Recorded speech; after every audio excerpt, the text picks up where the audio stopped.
in this section, we're not really going to be talking about lines as specifically as we're going to be talking about tendencies. And what I mean by that is just something that is really a big product of almost every regulars games that I've played with, probably over the last 5 years of playing online regularly. And from that, I've gotten really a lot to see that over and over again, so many regulars are really just so much alike. So today we're going to be detailing 3, I think, pretty major things that you guys can pick up on that should help you in analyzing their games and ultimately trying to make the best decision possible in your game. The first thing that we're going to be looking at is the idea of Regs donking out on the flop. Now, there's really going to be 3 ways of looking at this from the regular's mindset.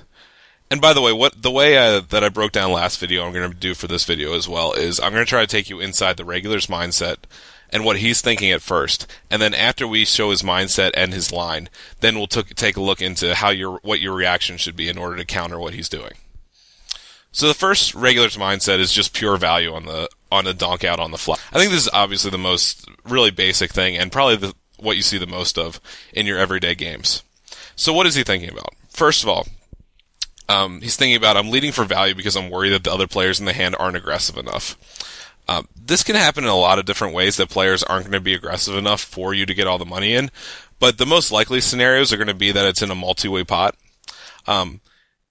Because in a heads-up pot, players are going to be much more likely to play aggressive, to at least double barrel with a lot of their bluffs, but in multi-way pots, for the most part, players are much more apt to just check down marginal hands, and even hands that are as good as top pair, good kicker, a lot of the times still won't be bet on the flop because they are worried that there's 3 or 4 other people in the pot, and they're going to be worried that they're going to value on themselves. And this is when I get to my first really bolded point, is that the above listed concerns with why players are not aggro in multi-way pots is why you guys should always be very aggro in the same spot. You should be c-betting an even wider range than you would in a heads-up pot, because it's going to be very hard for players to play back at you. And really, unless they're last to act in a multi-way pot, it's going to be almost impossible for players to call you with less than top pair or just a really good draw. So, even when thinking about the problems that other players have, you should be thinking about your own game and thinking, okay, am I leading enough, or rather, am I c-betting enough, or am I betting enough in multi-way pots?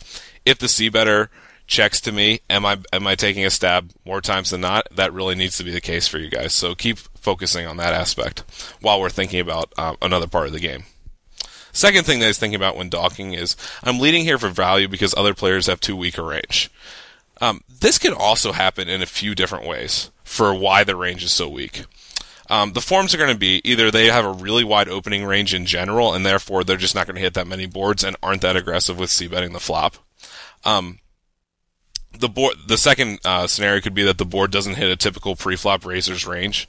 These examples could be something like low boards like 5, 6, 7 that are also quite wet, or more of a wet board that also is going to be a very hard board to hit unless you hit 2 pair plus, such as Queen Jack 8 with 2 spades.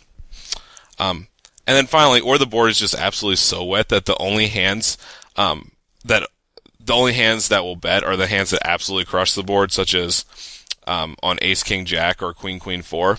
A lot of times on these boards, even hands such as Ace Ace on the Queen Queen 4 board or Ace Queen on the Ace King Jack board are going to be a little too hesitant to bet, and therefore leading with a really big hand is going to make a lot of sense to the regular.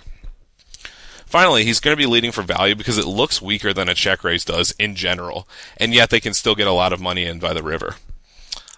This principle in particular is going to apply in multi-way pots, where a check raise, if any of you guys really see a check raise in a multi-way pot, you guys, it's pretty common knowledge that you should be pretty scared of this play.